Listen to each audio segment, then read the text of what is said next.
हमारे शास्त्र वर्णन करते हैं कि दरवाजे पर नींबू और मिर्ची क्यों टांगा जाता है। दुकान के बाहर, घर के बाहर नींबू मिर्ची क्यों टांगते हैं? क्योंकि लक्ष्मी और दरिद्रता, इन दोनों देवियों को भगवान विष्णु का वर है कि ये प्रतिदिन भूमंडल पर विचरण करने के लिए जाएंगी। प्रतिदिन, रोज, प्रतिदिन लक्ष्मी और दरिद्रता दोनों भ्रमण के लिए निकलेंगे। और जिसके घर में मिष्ठान रखा होगा, उसके घर में लक्ष्मी मीठा खाने के लिए अंदर प्रवेश कर जाती है। और नींबू और मिर्ची दरवाजे पर इसलिए बांधते हैं कि दरिद्रता हमारे घर में प्रवेश ना करे, वो दरवाजे से खाकर ही चली जाए। दरवाजे से। एक बात बहुत ध्यान रखना, जिसके घर में फ्रिज में, डलिया में या रसोई घर में नींबू और मिर्ची ये दोनों एक ही जगह रखे रहते हैं, उसके घर में कभी शांति नहीं रहती है। सास बहू का, ननंद भाभी का, भाई भाई का, परिवार में कुछ ना कुछ क्लेश जरूर ही होगा। 4 दिन अगर अच्छे निकल गए तो 5वें दिन क्लेश का जाएगा। 5 दिन अच्छे निकल गए, 6ठा दिन क्लेश का जाएगा। कुछ ना कुछ, एक जरा सी कटोरी पड़ी है, उसके पीछे विवाद चालू हो जाएगा। जरा सा पानी ढुल गया, उसके पीछे विवाद चालू हो जाएगा। बेडशीट बदल रहे थे, उसके पीछे विवाद चालू हो जाएगा।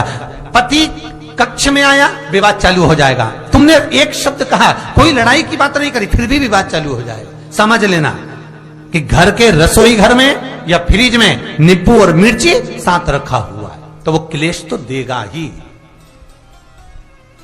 पंडितों से पूछोगे, ज्योतिषाचार्यों से पूछोगे, वो कहेंगे मोती पिना दो। कोई कहेगा पितृदोष हो गया, कोई कहेगा कालसर्प दोष हो गया, कोई कहेगा वास्तु दोष हो गया। पर वो आपको ये नहीं बताएंगे कि नींबू और मिर्ची एक डलिया में रखा हुआ है।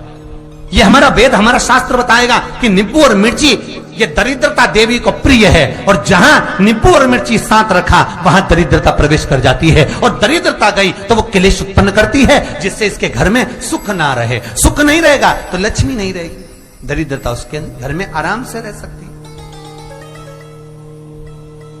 अब बहुएं कहीं किसी से पूछ रही, सास किसी से पूछ रही, हमारे घर में शांति नहीं, हमारी बहू बहुत अच्छी थी, पहले बहुत क्लेश करती है, हमारी सास बहुत अच्छी थी, बहुत क्लेश करती है। घर में विवाद इतना ज्यादा होता है गुरुजी, जरा सी बात के पीछे विवाद होगा, इतना बड़ा फैल जाएगा। पति पत्नी में जरा सी बात होगी, इतना बड़ा फैलाना हो जाएगा। बच्चों को थोड़ा सा समझाओ, इतना बड़ा फैलाना हो जाएगा। कारण क्या है? उसका कारण है तुम्हारे घर में जरूर एक डलिया के अंदर नींबू और मिर्ची, या फ्रिज के एक बॉक्स के अंदर नींबू और मिर्ची रखा हुआ है। उसका क्लेश तुम्हारे यहां रहेगा ही,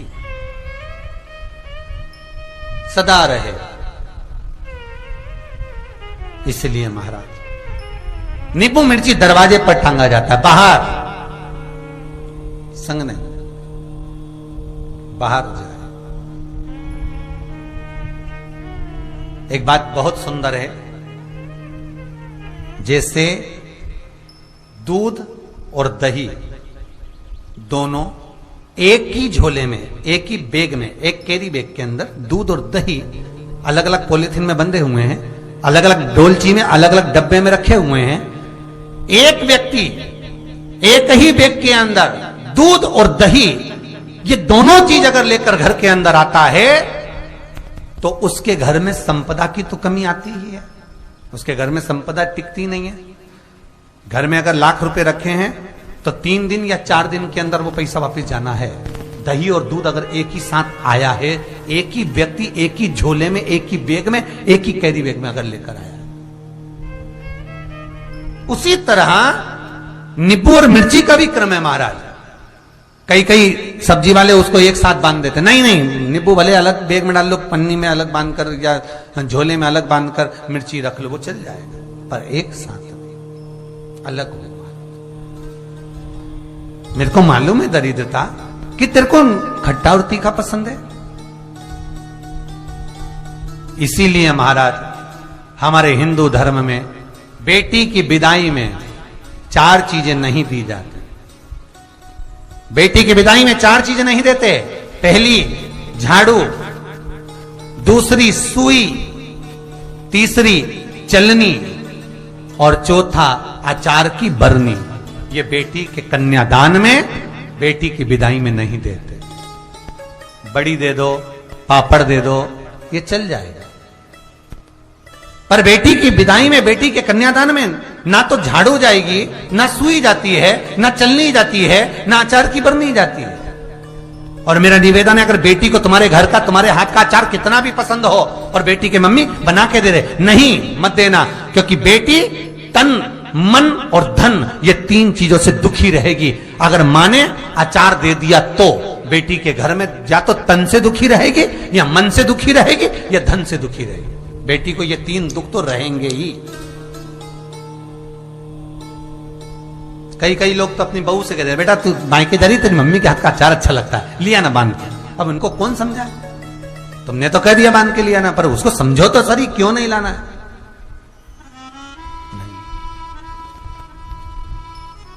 महाराज, दरिद्रता देवी को क्रोध आ गया। लक्ष्मी जी के साथ नारायण जाने लगे तो लक्ष्मी जी बोली, रुको प्रभु, मेरी बहन पीपल के पेड़ के नीचे बैठी है, आप कृपा करो। भगवान विष्णु ने कहा, सुनो लक्ष्मी, लक्ष्मी और नारायण इस पीपल के वृक्ष के नीचे आकर दरिद्रता देवी से मिले हैं। 7 दिन तक, पूरे सप्ताह पीपल के वृक्ष के नीचे लक्ष्मी और नारायण का वासा होगा। जो पीपल के वृक्ष के नीचे आकर दीप जलाएगा, पूजन करेगा, पाठ करेगा, उसको संपदा की प्राप्ति होगी। इतने में दरिद्रता देवी खड़ी हो गई और दरिद्रता ने कहा, वाह नारायण वाह, क्या बातें हैं आपकी, पीपल के वृक्ष के नीचे तुम मिलने के लिए आए, मैं तो पहले से बैठी थी। 7 दिन तुमने अपने कर लिए, इसमें 1 दिन मेरा होगा। भगवान ने कहा, कौन सा? तब दरिद्रता देवी कहती है, रविवार का दिन पीपल के वृक्ष के नीचे ये दरिद्रता देवी विराजमान रहेगी। अगर रविवार के दिन कोई पीपल के वृक्ष के नीचे आएगा तो उसके साथ दरिद्रता देवी उसके घर में प्रवेश करेगी। इसलिए शास्त्र रीति में भगवान विष्णु ने उसी समय पलटवार करते हुए कह दिया, अरे ओ दरिद्रता सुन, पीपल के वृक्ष के नीचे अगर कोई रविवार को आया और कोई पूजन की सामग्री लेकर आया, हाथ में कुछ ना कुछ उसके हुआ, खाली हाथ आया तो तू उसके घर में प्रवेश करेगी, और अगर भरा हुआ हाथ रहा तो तू उसके यहां प्रवेश नहीं कर सकती। ठीक है प्रभु, वचन दे दिया भगवान ने। इतने में दरिद्रता देवी भगवान विष्णु से बोली, प्रभु सारे देवताओं के पीछे अधर्म बैठा हुआ है,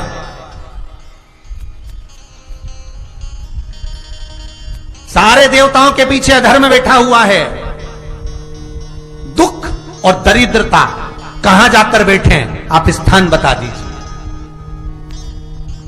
आपको अब भी कहा कथा में कि देवताओं के पीछे, देवियों के पीछे पीठ के भाग में अधर्म का निवास है, आगे धर्म का निवास है। इसलिए मंदिर में अग्रण्य प्रणाम करना चाहिए, आगे की पीछे नहीं। दरिद्रता देवी कहती है, ये दरिद्रता और दुख कहां जाकर बैठेंगे, आप वर दीजिए। भगवान विष्णु ने कहा, ये भी तेरे लिए है, तू लक्ष्मी की बहन है, मांग ले, तुझे कहां बैठना है, कहां रहना है। दरिद्रता देवी कहती है, जिस घर में स्त्री दोपहर में सोती होगी उसके घर में दुख और दरिद्रता दोनों जाएंगे। जिनके घर में कांटेदार पेड़े लगे होंगे, पौधे लगे होंगे, उनके घर में दुख और दरिद्रता दोनों जाएंगे। जिनके घर में रात्रि में बासी बर्तन पड़े रहेंगे, उनके घर में दुख और दरिद्रता दोनों जाएंगे। भगवान विष्णु बोले, ठीक है। इतने में दरिद्रता देवी बोली, सारे देवताओं में प्रथम मान्य होने वाले श्री गणेश जी महाराज के पीठ के पीछे कोई नहीं बैठा, अधर्म नहीं बैठा। आप हमें वर दो कि दरिद्रता और दुख गणेश जी की पीठ के पीछे विराजमान होंगे, पृष्ठभाग में दरिद्रता और दुख दोनों रहेंगे, वर दो आप।